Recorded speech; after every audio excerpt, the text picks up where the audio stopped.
Well, it's very unpopular to talk about it. So Why? obviously, Tucker, I'm going to talk about Well, it. good. Yeah, I think I do believe this is one of the biggest injustices happening in our country today. I believe it's an attack on him because he's white and he's male. Obviously. I believe that it's political and they have to crucify him because he was a police officer. He had a great record. He did nothing wrong, and he is white and male and Christian. So they have to make an example of him because that is the type of person in America and arguably the entire world they want to kill. They want to destroy that identity. And it's the most dangerous thing happening, and our children are suffering for it. The younger generations of white men who are good, who would want to be in the military, who want to be a police officer when they grow up, want to be a fireman, want to be these ideal male masculine things when they grow up, are being taught a lesson by look at what happens to Derek Chauvin. And they are probably going to kill him in jail when actually the right thing to do is to release him out of jail because he never did anything wrong in the first place. This is HBR News number 434. Updates on Jussie Smollett and Derek Chauvin. Elon Musk stands up to corporations, where we discuss the news of the week and give it the Badger treatment. Hello, everyone, and welcome to Honey Badger Radio. I hope you guys are doing well this week and that you're laughing at all of this absurdity so that you're not consumed by it. I am your host, Brian Martinez, and I am joined by Hannah Wallet and Dr. Ren Mercam. Unfortunately, Mike J is not available. I forgot to remove him from the cartoon lineup, but it's okay. I'm going to leave him there so he's with us in spirit. We have a great show lineup for you guys today, so please be sure to continue the conversations both in the chat as well as the comment section. On this week's HBR News Show, we're going to be talking about basically some, the recent developments regarding Jussie Smollett's hate crime hoax case, as well as some new news regarding Derek Chauvin's the assault that was done to him in federal prison, and some of that's pretty interesting, as well as stuff about the recent appearance that Elon Musk made. I think it was on MSNBC, or it was, I think it was MSNBC, where he basically told corporations that want to bribe him where to stick it. So please stick around. It's going to be a good time. And be sure to join us afterwards for the patron-only show. So on the patron-only show, I got this thing from The Guardian. One of our patrons gave it to us, shared it in there, and I thought it would be interesting. It's a little old, but we haven't done this one in a while, and it has an interesting title. It's called "Why Do Hardly Any Straight Men Write About Sex and Dating?" And this is from The Guardian and written by it's about relationships and by someone named Imogen West Knights. I don't know. And the reason why I thought it was kind of interesting was because I saw another thing that was making the rounds on Twitter, where feminists were complaining that men seemed more interested in video games than casual sex. So they should be happy about that. Didn't they say that was a bad thing that men wanted casual sex? Yeah, I thought so too, but apparently, well, it's straight men specifically. Yes, so you saw it. In order to speak about sex and dating, straight men have to. Well, because it's necessarily women that they're interested in, any opinions they have about sex and dating are, what do we call it, ladies and gentlemen? Mansplaining. Yeah. To have an opinion on heterosexual dating is to tell women what they should think from the perspective of a straight man. What? And that's just not going to fly, especially in rags like The Guardian, as if you didn't know that, Imogen West Knight. Yes. Oh, and also, you guys can't see it obviously because I'm not appearing on camera, but I've moved some things around, so you might notice that the JoJo cam is a little bit tighter on him, and that's because it's been repositioned, so he's a little closer to it. And also, just personal, today is the 6th. It's the 6th anniversary of the day we brought JoJo home. So, not that he's 6 because his birthday is in April, but since coming here, it's the 6th year to the day. But anyway, So yeah, say hello to Jojo and tell him he's a good dog. And yeah, I think before we get into, so that's what we're going to be talking about in the Patreon show, by the way. And if you want to join us, you have to become a badger yourself by going to feedthebadger.com and setting up a monthly subscription. $5 a month will get you into the Discord, where you'll be able to essentially like consume all of the extra content and be a part of the discussions. And so please consider doing that. And also, if you want to make sure to find our archived content, you can go to badgerfeed.com. It's badgerfeed.com or honeybadgerradio.com. We have a lot of websites. So anyway, first things first. I have a little bit of a follow-up, very recent news that I just got. So you might remember a story we didn't cover, but it was going around, of a 9-year-old boy that was at a Kansas City Chiefs game in black and red face. Do you guys Yes, you remember I remember that story. All right. And there was a website called Deadspin that tried to call him racist and said it was like double plus bad and all that. Well, Yep, social justice warriors tried to cancel a child. They tried to cancel him. Apparently his It was parents... Covington Mark II, hold my beer. Yes, exactly. The Revenge of the Smirk. But now it's in red and black. But apparently the parents of this kid are planning to sue. So, good. What? Good. Maybe he'll get himself a college fund or a first business fund out of it. Yeah, I think a first business fund might be better. I think college is useless.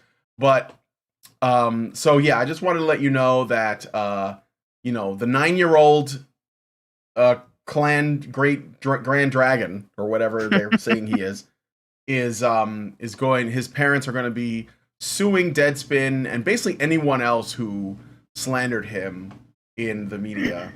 So let's hope that this works out.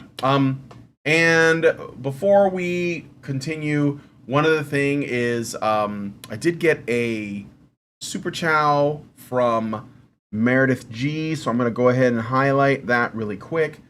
And she gives us $5 and says HBR News number 434, honey for the Badgers. So thank you, Meredith, for that.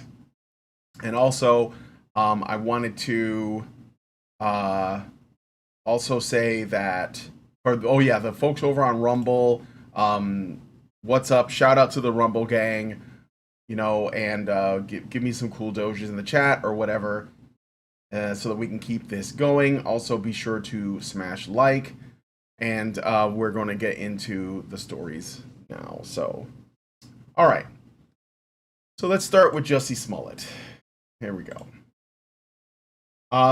So I was supposed to get a write-up from Andrew, but I didn't get it. So I'm just going to read from the Fox News article. Jussie Smollett's conviction upheld by Illinois' appeals court.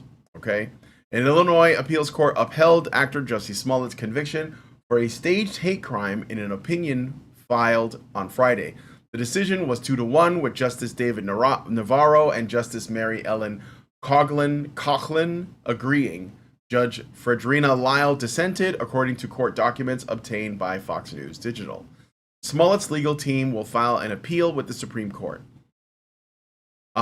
Here's what Representative Holly Baird told Fox News. Quote, "We wish to highlight that the decision was divided, with Justice Lyle offering a detailed analysis in favor of Smollett. We are preparing to escalate this matter to the Supreme Court, armed with a substantial body of evidence."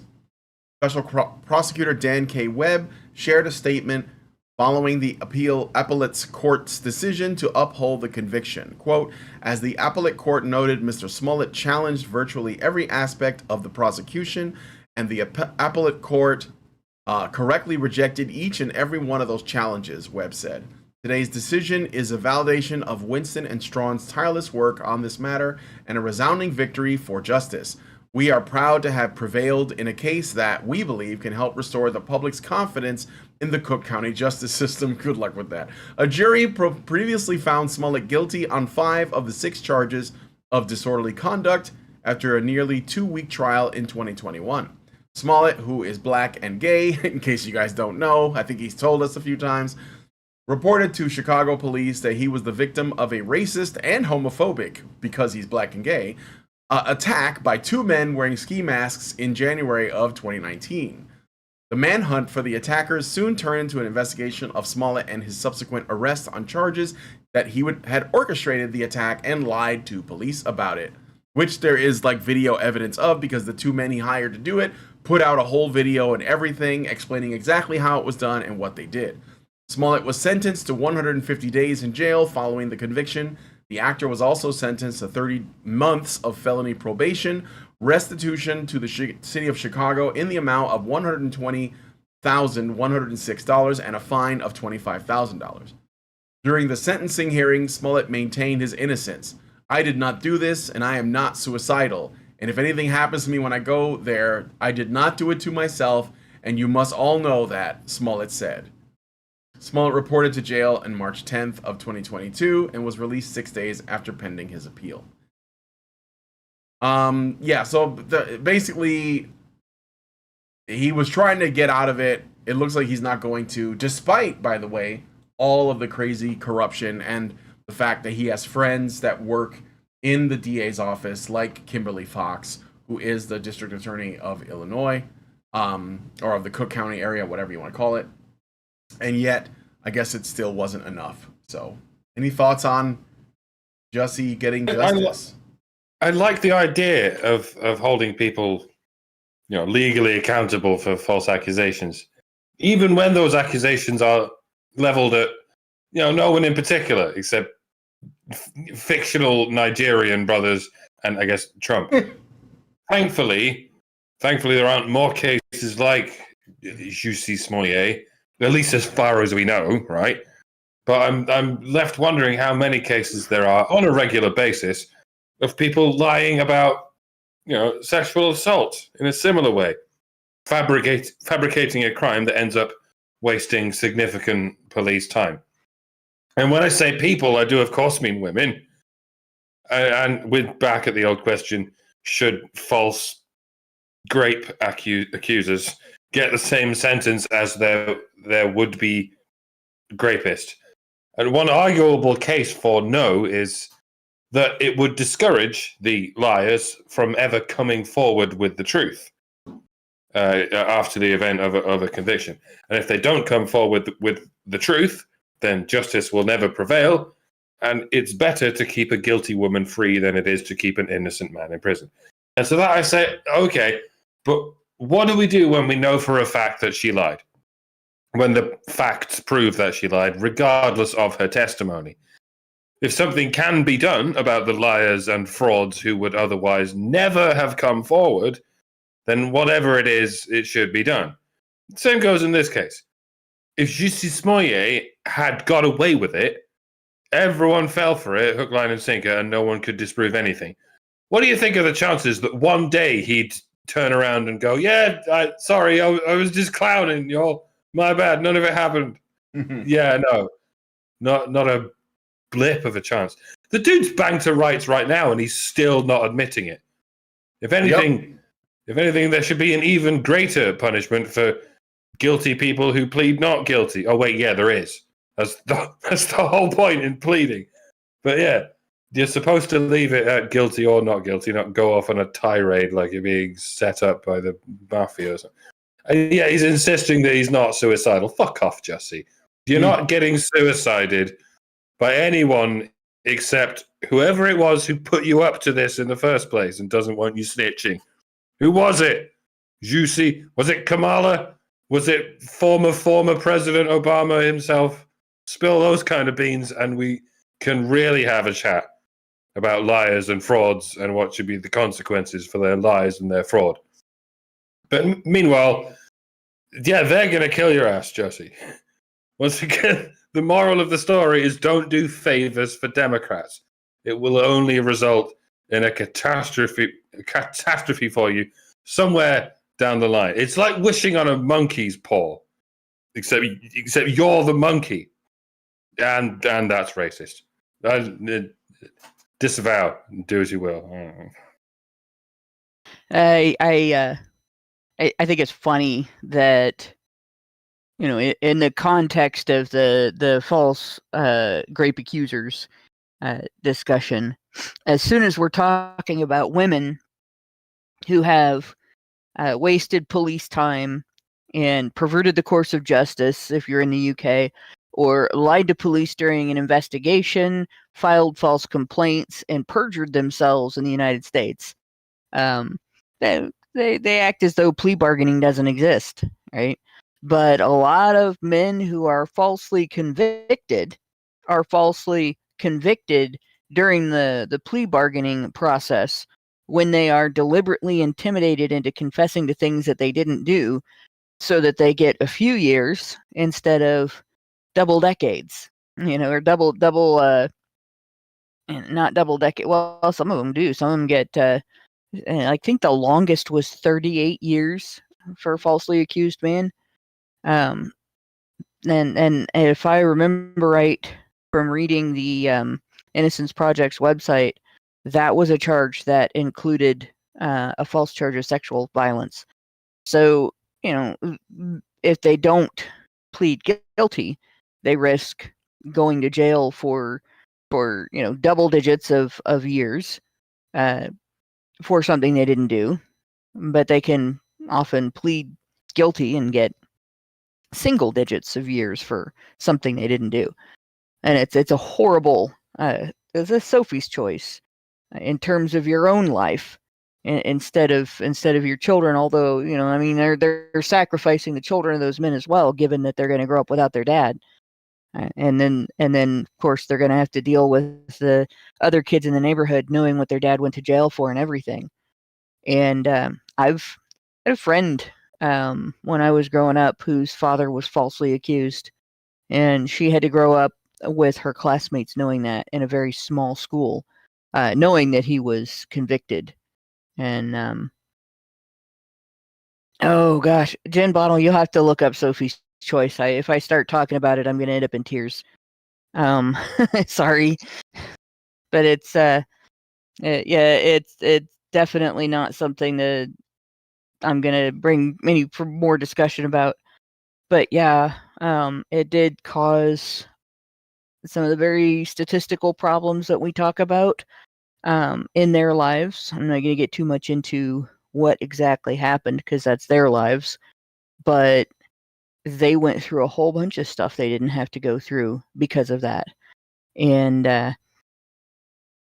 they don't talk about that either. They don't consider the collateral damage.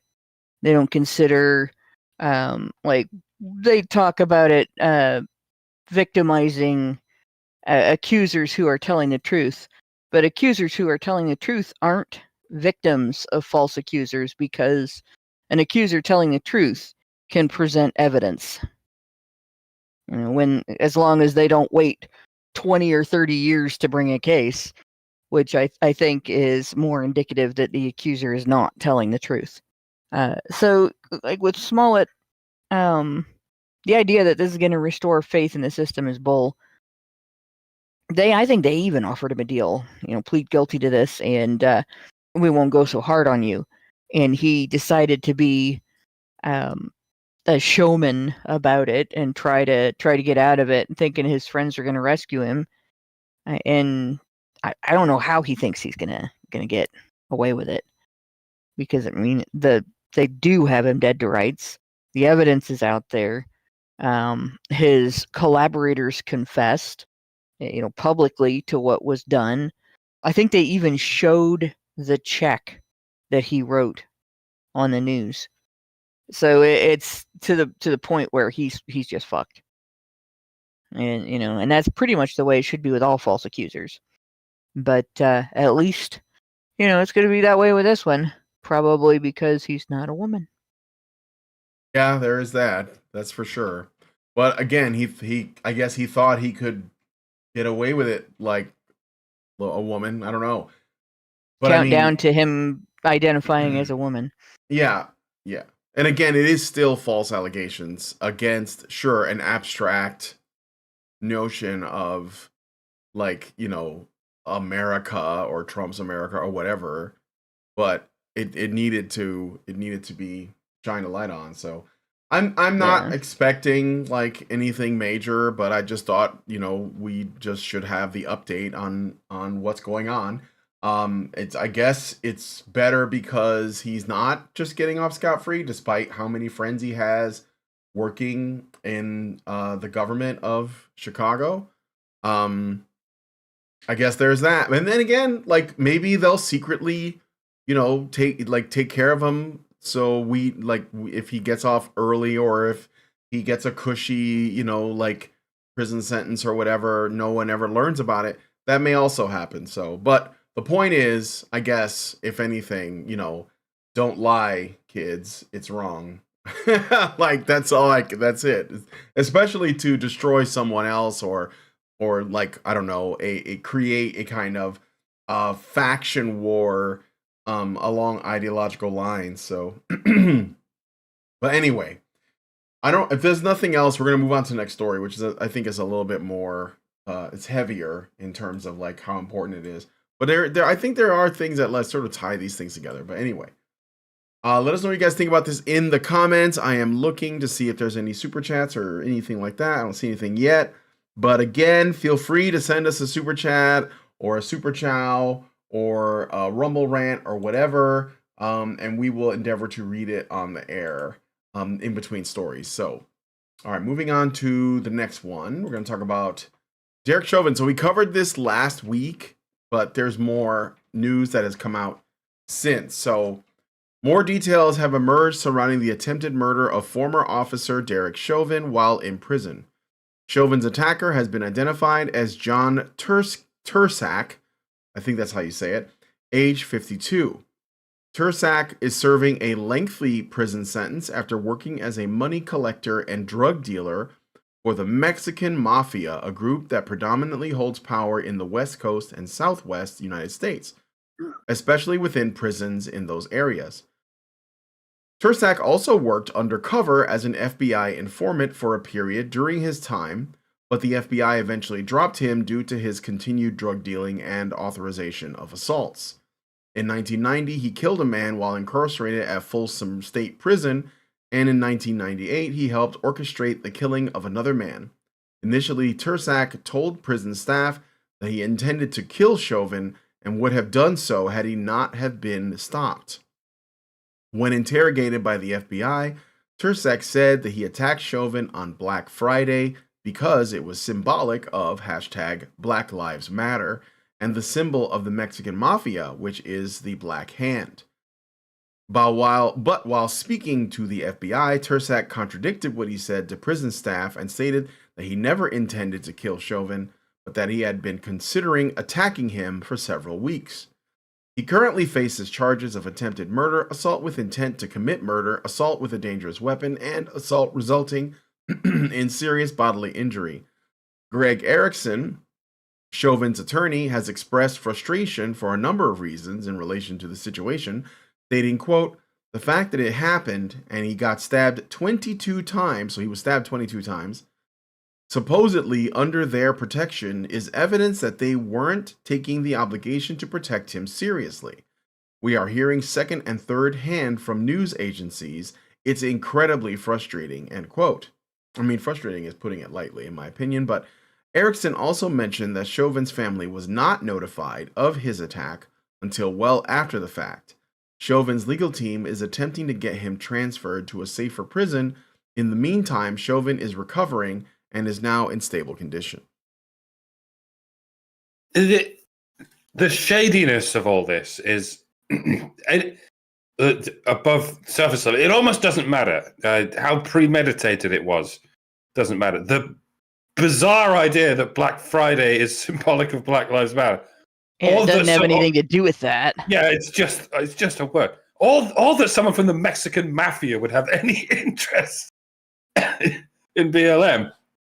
None of it adds up, and it looks very suspiciously like an organized hit. But that still wouldn't make it less heinous than if Chauvin really was killed by a rando, or even if he died by tripping over and banging his head on the prison bars. The point is, he shouldn't be in prison at all. He's innocent. All of his blood is on the hands of those who falsely put him there. whether or not they're the same people who are trying to kill him, which wouldn't surprise me. And it's funny, if you accidentally cause someone's death while in the process of committing a crime, you can go down for murder, felony murder, or whatever it's called. Evidently, if you just happened to be there while someone was dying from a fentanyl overdose, you can go down for murder.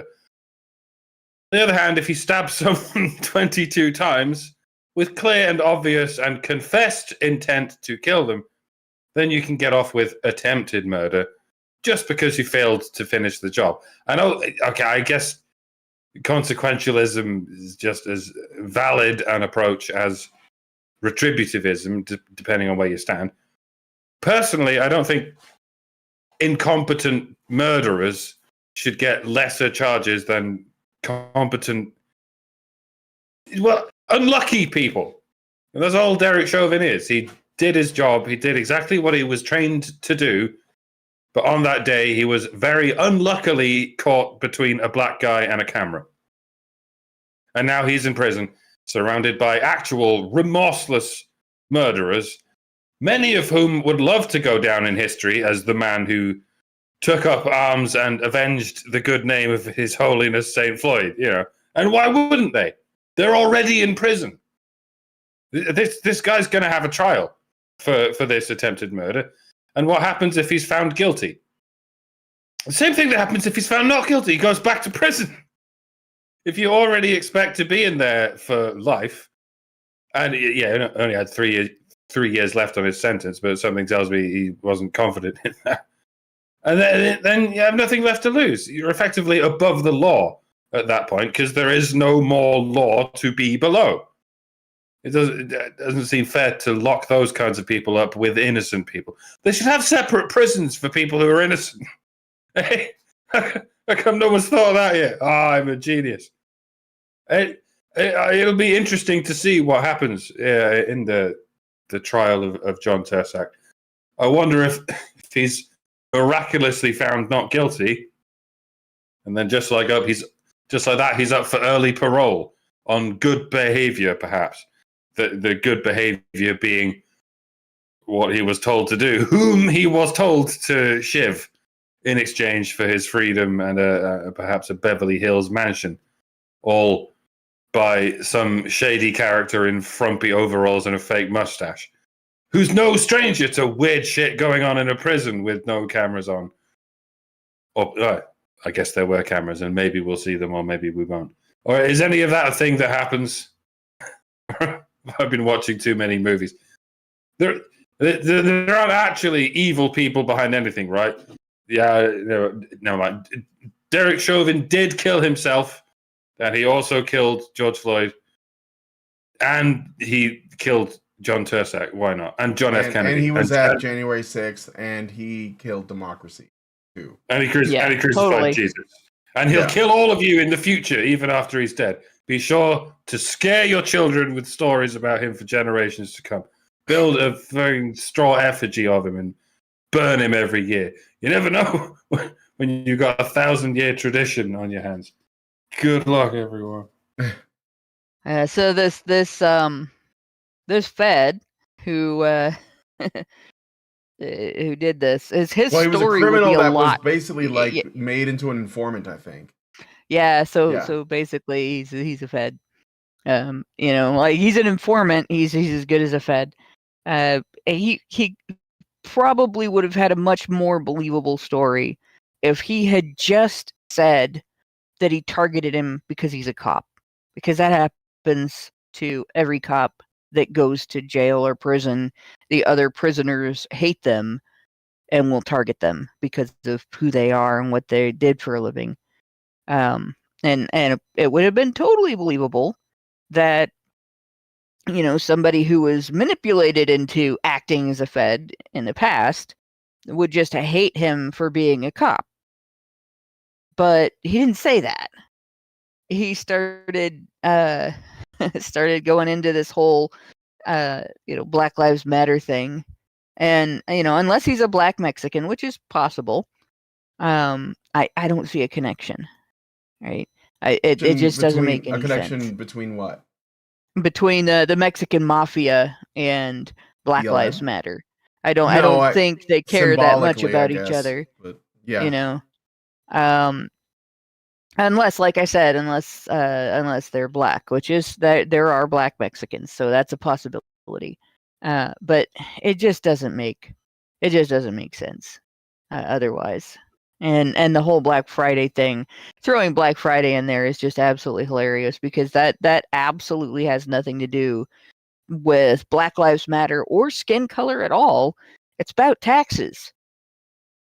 Black Friday is to get rid of merchandise that they don't want to pay taxes on for having it for another year. And that was the original reason. It was just to prevent losses on merchandise.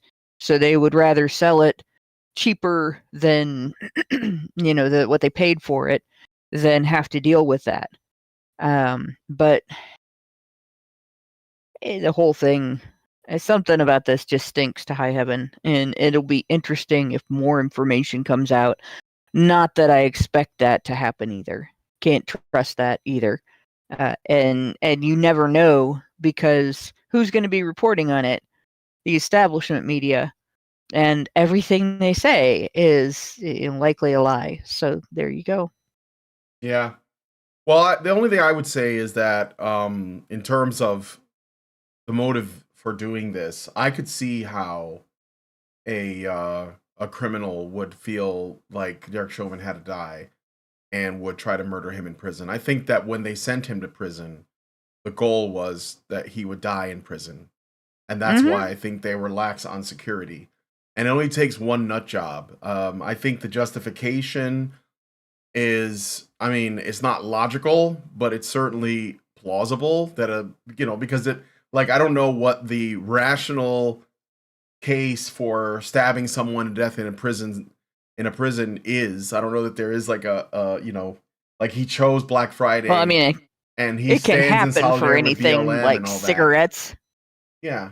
People get stabbed over cigarettes in prison. Yeah, that's what I'm saying. Like, the explanation isn't necessary, really, but I do think that it is evidence that this Chauvin case, there was no way that the people did not know about the way that this was being reported in the media. Like, there's no way to insulate yourself. And last week when we talked about it, I explained there was a really good documentary. I still recommend you guys watch it, called The Fall of Minneapolis, where they do interviews with all of these policemen that worked in Minneapolis on the days of the riots. So after the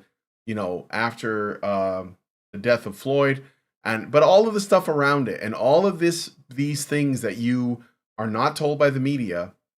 But one of them is the fact that the jury and the court was intimidated into a guilty verdict. It was being demanded by politicians, by the city councils, by the DAs, the mayor, the governor, people like Maxine Waters.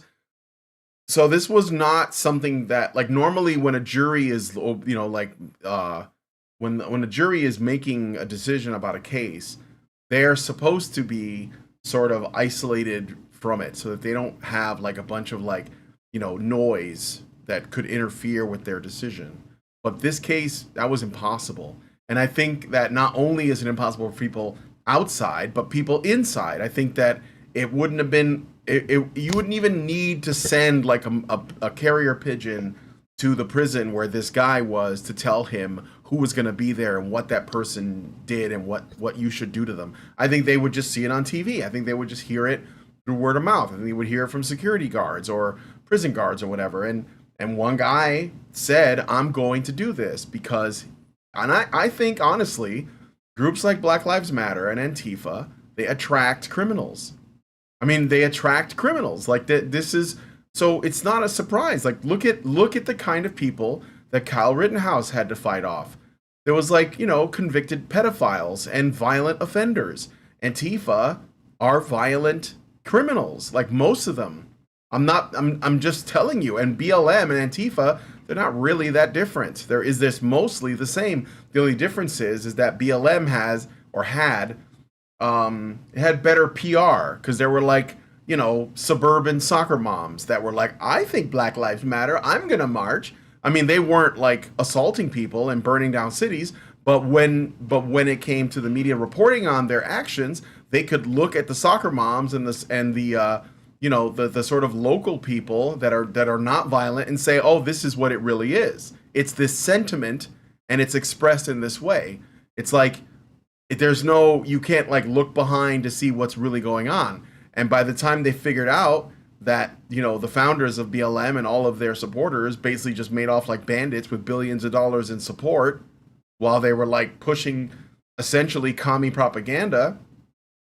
By the time they figured that out, it was, the dust had been settled and these people had left and they cashed their checks, you know, and they think it's over. Like, oh, you know, you could probably ask one of these soccer mom housewives that were out with their kids, you know, marching in solidarity because they have tremendous white guilt, that you know, you might ask them like, oh, how they felt about it, and they would look at it like a memory. Oh yeah, I remember the summer of 2020.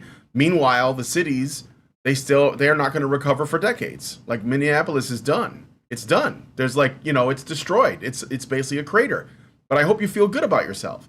And there's still a lot of anger amongst, you know, for not just police, but white people, men. I mean, it's all that. It's all straight white Christian men that like want to serve in some way, right? That's what's being attacked. That's what Derek Chauvin is. He is not a man to them, because these people don't see things. They don't see others as individuals. They see a representative of a group. That's why they hated Trump so much. Not because they knew the guy, they didn't know the guy, but because he symbolized the thing they hate the most. The straight white rich man that like had a big family and people who loved him, and they hated that. They do hate that. They feed and live and are fueled by resentment. And so when one of these people, one of these crazy people that has the will to commit murder in the name of what? To virtue signal to their friends? I don't think that guy is, you know, like he was going to be in prison. I don't think he was getting out. I don't think he was going to benefit. I think he just wanted to do it. I think he hated Chauvin because he hated cops for whatever reason. He hated white people. He hated men. So he did it. And it did. I mean, fortunately, Chauvin survived, but I think that's the truth of it. You know, I think that we can't ignore that this is an attack on that group of people as an abstract symbol, and that's what's going on. And this explains all of that stuff. So those are my thoughts on that. Let me know what you guys think in the comments. Again, I would definitely recommend you go to Rumble and look up Fall of Minneapolis and watch it yourself. It's on Rumble. You can't get it on YouTube because they would never allow it. But you can find the trailer, I think, on YouTube. And yeah, I hope. I mean, I don't know if Chauvin's gonna make it. And I shared at the beginning of the show. I think it was Marjorie Taylor Greene was talking to Tucker Carlson, and he asked her about what's going on with Chauvin, and she said that he has to, like, they have to get him out of there. Like we know he needs to be fully pardoned, because we know what the evidence is. You know, that this isn't new. Like we covered it on HBR, like right when it happened. You know, we got access to all of the body cam footage, and we went through it. This was while the cities were burning, while the looting was going on. Nobody's benefiting from this. Not even the people who looted are benefiting from this, because their neighborhoods and their communities have been turned into a hollow shell of what it was. They, you know, so and people died, like people died that should never have died. People like David Dorn. So anyway, so I'm going to I'll just say that I'll let you guys decide what you think about that in the comments. I hope that Derek Chauvin recovers, and I hope that that they provide him with some better, I don't know, like more secure prison or area or something, so this doesn't happen again. So And moving on to the next story. I ended up changing something at the last minute because I thought this one was kind of going around the Twitters. So I thought maybe we should cover this. So I'm going to read through the article. Florida woman posed as a 14-year-old to sexually abuse underage boy, say police. And she does not look 14, but okay. A woman in Florida is accused of child sex abuse after authorities say she posed online as a homeschooled student and engaged in a sexual relationship with a teenage boy. Alyssa Zinger, 22, is charged with 2 counts of lewd or lascivious battery and 5 counts of lewd or lascivious molestation by a defendant over 18 of victim aged 12 to 15, the Tampa Police Department says. Police say Zinger communicated with the victim primarily through social media and that there are believed to be other victims. It is disturbing and unsettling to see an adult take advantage of a child and prey on them, Police Chief Lee Barkaw said in a press release. Anyone who may have been a victim of Zinger's, we encourage you to come forward. The Tampa Police Department will support you and will ensure a predator like Zinger does not cause you or others additional harm, end quote. Zinger pleaded not guilty to all the charges and was released on a surety bond on November 24th, the day she was arrested. Court records indicate the office of her listed attorney said they had no comment. According to search records cited by the Tampa Bay Times, Fox 13, and WTSP, Zinger met the victim in May and communicated with him via Snapchat, police say. The victim reportedly believed Zinger was 14 years old. In the affidavit obtained by the outlet, Zinger reportedly was arrested for shoplifting in July and told police she was born in 2009, police say. So, the one thing I wanted to use this story to mention before you guys give your thoughts, because I know this wasn't one of the stories I picked, but I watched an interview with a former child molester. It was kind of an older video. And I'm not going to reveal the molester's name, but they served their time, and I think now they work for the state to like catch predators. So we're I guess you could say reformed. But anyway, this person talked about how they were able to get access to and groom children, and they said that it starts with essentially they separate the children from their parents. And in homes where there is no father, it's a lot easier for them. So they try to figure out what the family situation is, how involved the parents are with the child, and then based on that, then like basically if it's safe enough, that's when they begin the process. So fatherless children are much more vulnerable to predation, molestation, and trafficking, all kinds of stuff, right? And so I think we don't know anything about this boy, so I'm not saying that applies to this case because this boy is underage, so we don't know his name or anything. But I wanted to use this not only as what we usually do, where it's like, here's a female offender, we know they exist. I think that like I don't have to sell this anymore. We've been doing this for years and years and years. But rather like, okay, well, how do we prevent these things? And I think that's one of the first things. Like if this child is on social media and this child has a Snapchat and there is somebody sending them Snapchats, which is, I don't know if you know what a Snapchat is, but it's like, you can send private pictures or videos or something. And I don't have one, but I know when it was like a new thing, like it was used to like, people would, excuse me, send pictures of themselves. And usually it was nudes or something like that. And so you have like a boy, he's got a phone, he's got Snapchat on his phone, and apparently his parents, whether he has both of them in his life or not, they don't know what's going on with that. And this grown woman was able to essentially use that to groom him. And she lied about her age, she lied about who she was. And I don't know like how many more people she could have victimized or how widespread this kind of thing could be. But I thought this was worth bringing up. So I don't know if you guys want to say anything to that. What? Yeah, one of the things that predators like to do is masquerade as something harmless.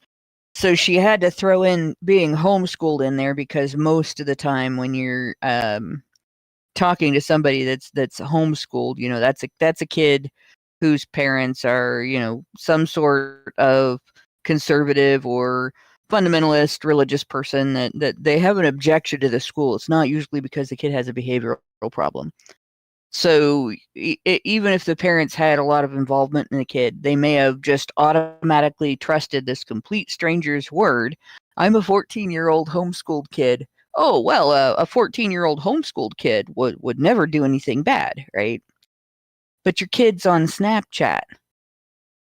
My kid was on Minecraft when he was little. Was My he on kids the all played online Minecraft or just sort of like the local? Yeah. They were all on two of the three were on the online Minecraft. They played games on our computer, online games on our computer. The computer screen faced the rest of the room where the parents were sitting. Like, there was no privacy. You could see everything that was happening on that screen, all the text, and you could hear the chatter on the headphones and everything. You could hear everything. So there was no chance for somebody to lie to us about who they were and be trusted enough to get into any kind of misbehavior with our kids, because the people on the internet are strangers.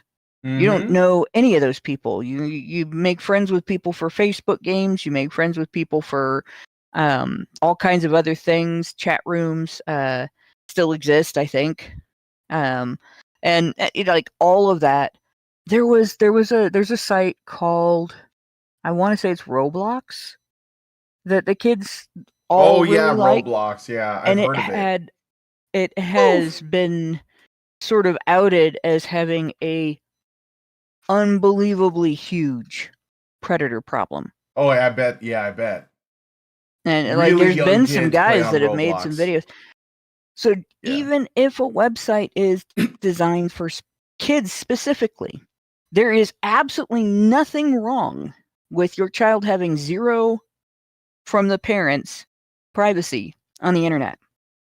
Like, your kid's Facebook could have, privacy settings if you have decided that you just absolutely have to let your kid use social media and stuff like that. Privacy settings, all that stuff, that's great. But you, as a parent, should know everything that your kid is doing online. If they got email, you should be able to see the screen when they're using it. If they're communicating with their teachers, their school teachers, you should be able to see the screen when they're doing that. You can't even trust their teachers. In fact, you especially can't trust their teachers. They might be telling your kid that they're the opposite sex, or they might be molesting your kid. So it's just, I don't know how many times we have to say this. It's like letting your, if Ouija board, my kids didn't have privacy on the internet right up until they hit legal adulthood. Like 17 years old, no privacy.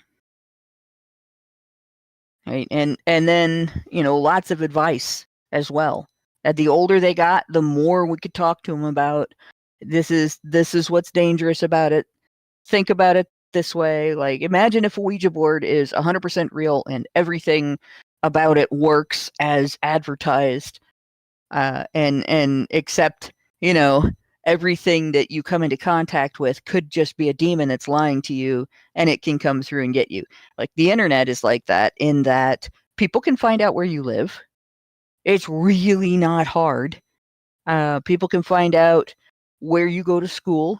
That's really not hard. People can find out ways to get to you, and they can lie about who they are and what their intentions are. And you have to make sure your kids understand. The older they get, then the more they can understand about, if you want to be safe, it's on you to protect yourself, protect your information. Don't tell people when you're going on vacation. Don't tell people things about yourself that make you vulnerable, and don't just trust people because they tell you that there's something that makes you think that they're a nice person or a safe person. Like, be really careful about that, because it's It's a world of a lot of liars and a small few people that you will actually end up being able to be in trusting lifelong relationships with. And they've all learned that. They've all had instances where we're, sitting around at home and everything looked good a minute ago, and all of a sudden I hear, "Mom," and I'm looking at the computer and somebody's doing something inappropriate. And we did have to call the police on one person. Oh, like Mhm. what? Like Well, an I guess you don't have to actual go into detail attempted if you don't want to. predation. We ran into a predator in an environment that should have been safe. An individual, again, who should have been safe, purporting to be a family member of a fellow student. And that was really scary, because that was, you don't know whether that person lives close by or far away or anything until the cops make contact. And they handled it from there. We didn't have to do anything like go to court or anything like that. But you just cannot trust your kids are going to be safe on the internet. It's not like back in the day where you're just a lazy parent for plopping your kid in front of the television and letting them watch TV, right? You are dumping your child in the middle of a busy mall or a busy amusement park and saying, "Go have fun." Whoever you meet, that's on you, right? If you just let them get online and don't supervise what they're doing. Yeah. Mike, do you have any thoughts on that, or should I get to the next story? This might be a shorter show, guys. I'm kind of surprised by this. All right, well, we're gonna move on to the next story. Let us know what you guys think about this one in the comments. This is I think this is freaking glorious. And remember, send us a super chat, or a Rumble rant. feedthebadger.com/just-a-tip to feed the badger, and be sure to give us a like, and so that we can reach more people. So, all right, we're gonna move on to the last story. Let us know what you guys think about this one in the comments. Okay. So you probably heard about this a little bit. This was going around. While being interviewed by Andrew Ross Sorkin for the New York Times Deal Book Summit, Elon Musk dropped a bomb, the F-bomb, twice. When questioned about the current advertiser boycott facing his company, that's X, Musk stated, "What this advertising boycott is going to do is, it is going to kill the company, and the whole world will know that those advertisers killed the company." When pressed on what he was doing to get those advertisers to return, Musk unloaded, saying the following: "Don't advertise. If someone is going to try and blackmail me with advertising, blackmail me with money, go fuck yourself. Go fuck yourself." Is that clear? I hope it is. Hey, Bob, if you're in the audience, that's how I feel. Don't advertise. End quote. Musk did acknowledge that the boycott situation was his own fault, stating, quote, "I should, in retrospect, not have replied to that particular post and should have expanded in greater length about what I meant. I handed a loaded gun to those who hate me. It was one of the most foolish things I've said on the platform," end quote. Although I will say that he did clarify in the same thread right after. And also, their reaction to that comment justifies the original comment. But anyway, go ahead, Mike. Yeah. Yeah, it's good that he's looking to himself for some sort of reflection or in some sort of blame in some way. It's a mark of good character, even if you do take it too far. And yeah, you could say it was a rookie move, especially for someone who's always in the crosshairs, to start fucking around with the JQ like that. As I understand it, right, to put it in context, while the NPCs of the West are fighting some proxy culture war between anti-Semites and Islamophobes, while there are gangs of warmongers amassed in cities across the world, both sides chanting "kill them all." Meanwhile, some rando on Twitter said something along the lines of, there's also some racism against white people, even from Jews. And Elon basically replied, yeah, that's true. And everyone lost their minds. And now everyone's up his ass about that. There are roaming gangs of thugs everywhere going, kill the Jews, on every social media platform except Twitter. And yet everyone's acting like, like the opposite of reality in that way they often do. And it's not just what was said about Jews that was so offensive, by the way. It's what was said about white people. Namely, that they face racism too. And that's no, sir. Right in the no square, sir. You can say Muslims hate Jews. You can even say Jews hate Muslims, but you can't say anyone hates white people. That's denying the Holy Spirit as far as the woke church is concerned. That's what they're upset about, because it's all roads lead to white men being punished. But even that is clearly not what this is about. Here's what happened. A certain communist dictator, who shall not be named, visited San Francisco recently on a red carpet in a magically cleaned street. And he had a bit of a candid chat with his pets, with his army of lapdogs. And 15 moments later, half of big tech simultaneously drops Twitter like a lead balloon, just stops funding. Am I saying these events are causally linked in some way? Well, clearly I wouldn't say that, dear listener, but having said that, it would be foolish not to say it. What I can say is how obvious it is that it's nothing to do with anything Elon Musk has ever said about Jews or Muslims or blacks or whites or anything. With enough smear merchants scouring your online history, sooner or later someone's going to find something that they can roll out into a hit piece. Like I say, it's not because of anything he said. It's because he allows other people to speak. He's in charge of a platform where people are allowed to criticize anyone they like, to criticize any ideology they like, and any world leaders, foreign and domestic alike. And we can't have that. We're trying to inflict the nightmarish future of an all-powerful one-world government that no one would agree to if we were on a level playing field. So we find anywhere that isn't or is a level playing field, and we nuke it from orbit, thereby leveling it, but not in the metaphor in question. They've got mixed. There's some mixing going on there. Makes sense. Once again, I'm for now, and soon we will notice the noticing of the noticing, and from there we will improvise. And so we're all on notice. So years ago, when Honey Badger Radio started on Blog Talk Radio, to get the word out that we existed and we were talking and people might find it interesting to listen, we advertised on a platform that doesn't exist anymore because Facebook killed it. It was called Project Wonderful.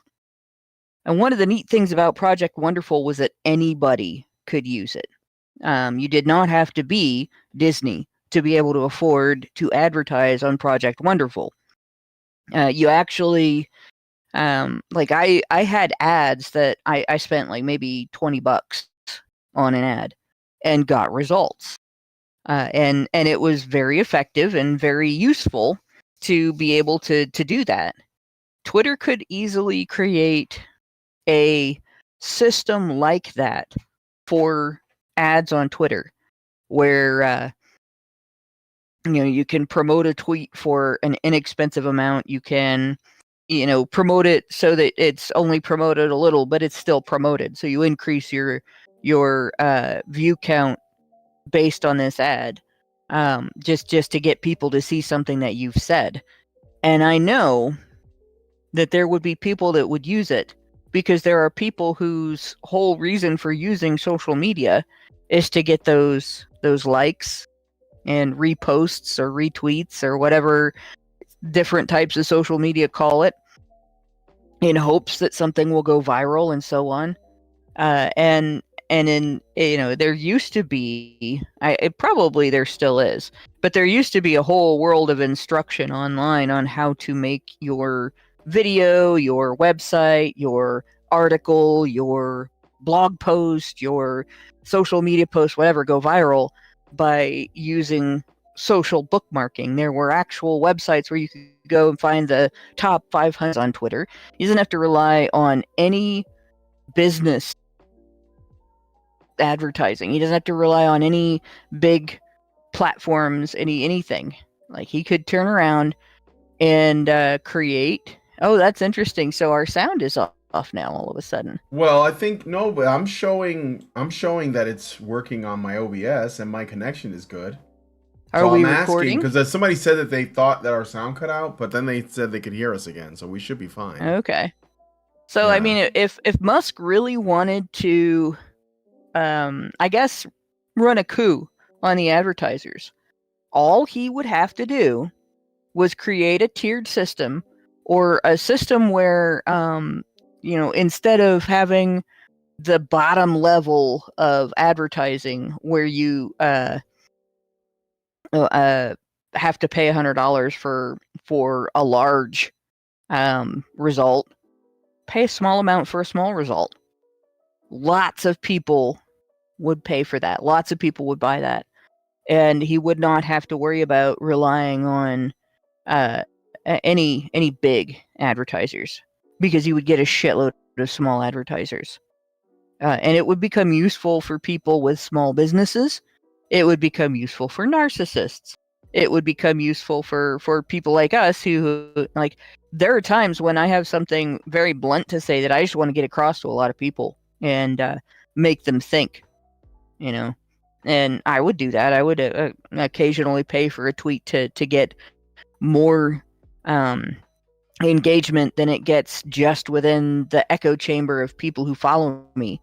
Because when I do those blunt tweets, it's part of it is because I want people who don't think the way I think to see it and have that bounce around in their head. Is this really the case? Is this really true? Or, I'm mad about it, but I can't argue with it. Why can't I argue with it?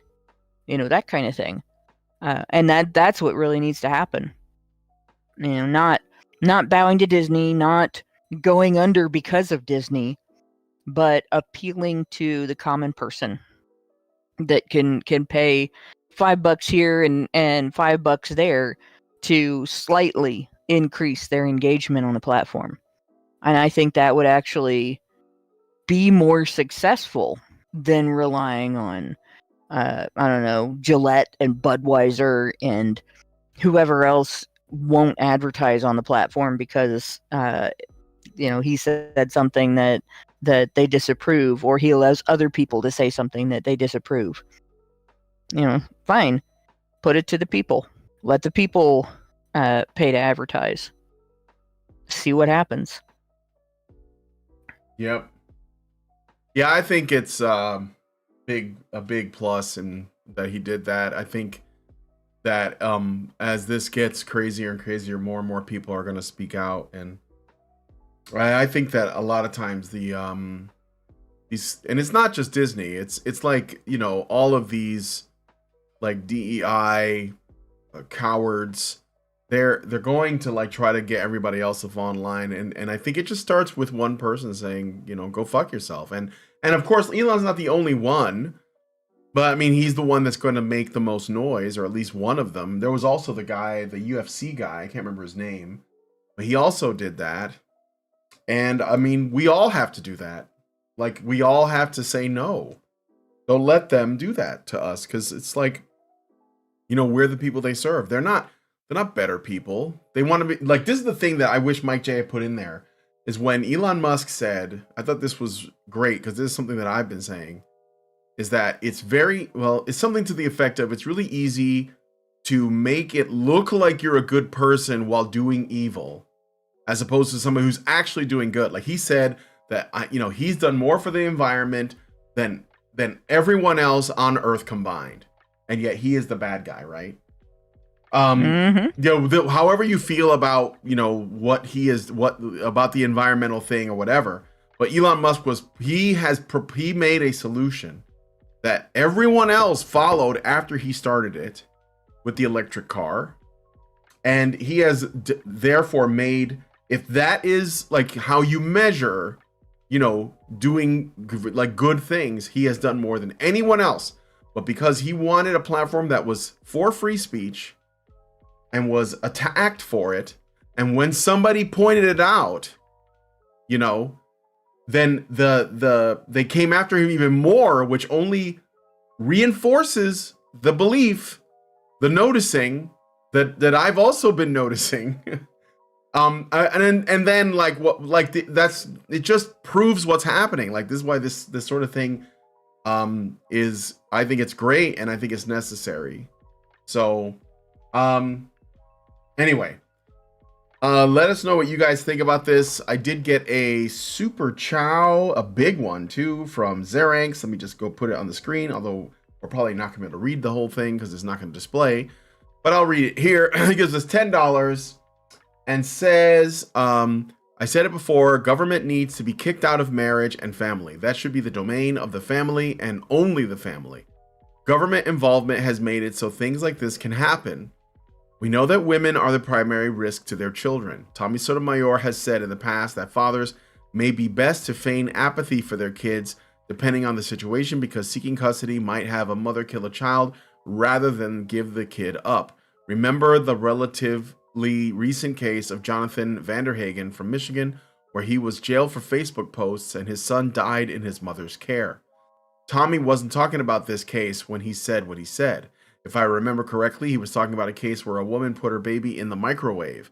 Then there's a case where a woman, thinking her husband/boyfriend was cheating on her, demanded he come home from work.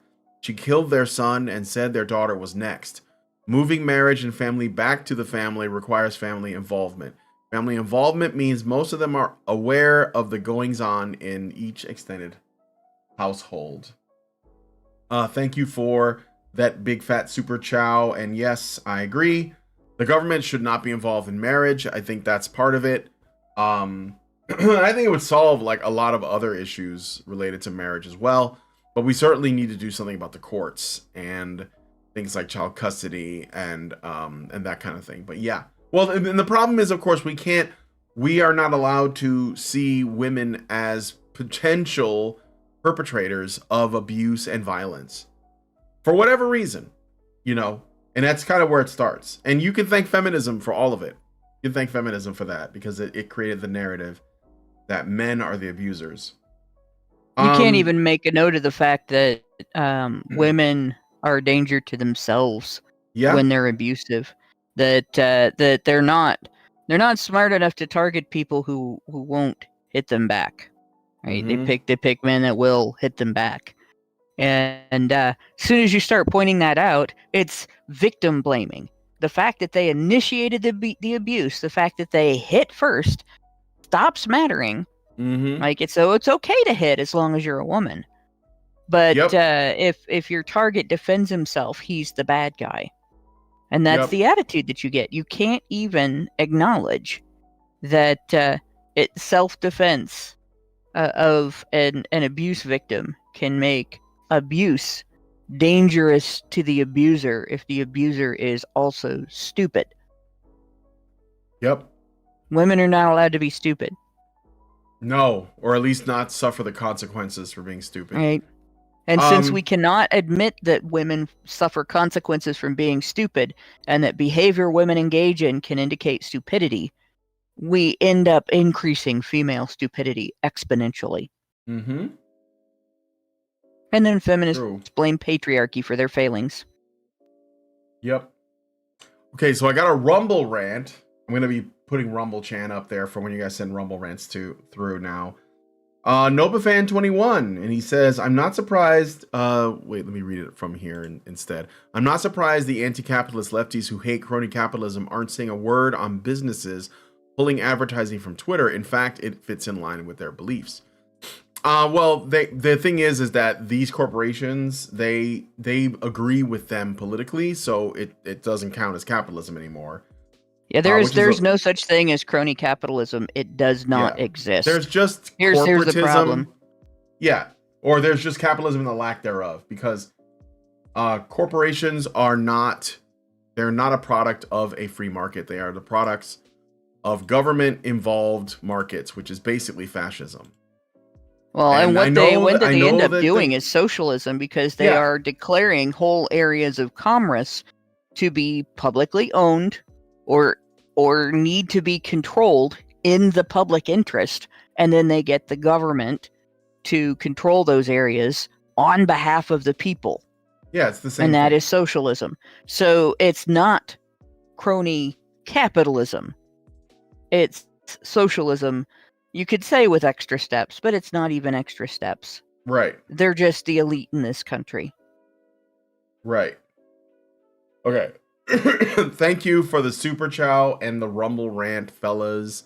No super chats that I can see, so I guess that's all the stories, and we are on really good time.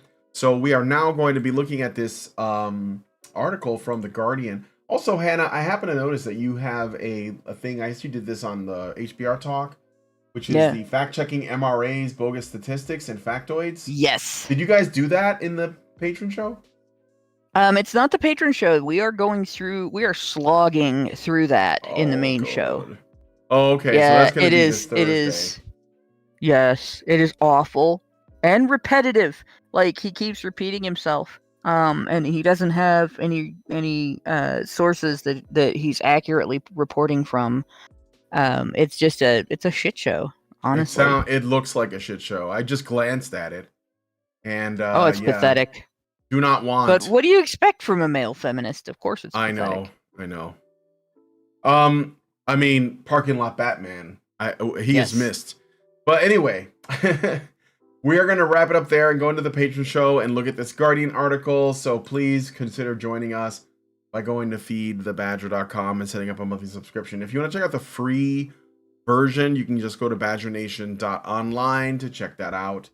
And hopefully we'll see you guys there. Please give Jojo some pats. It is his 6th anniversary of living here with Lindsay and I. And we are really glad to have him. And he is sleeping right now. Guess he's not going to notice. Anyway, with all that said, if you guys like this video, please hit like, subscribe if you're not already subscribed, hit the bell for notifications, leave us a comment, let us know what you guys think about what we discussed on the show today, and please share this video, because sharing is caring. Thank you guys so much for coming on today's episode of HBR News, and we will talk to you all in the next video. Men's rights activists are machines, dude. Okay? They are literal machines. They are talking point machines. They are impossible to fucking deal with, especially if you have like a couple dudes who have good memory on top of that too. Holy shit, you're fucked.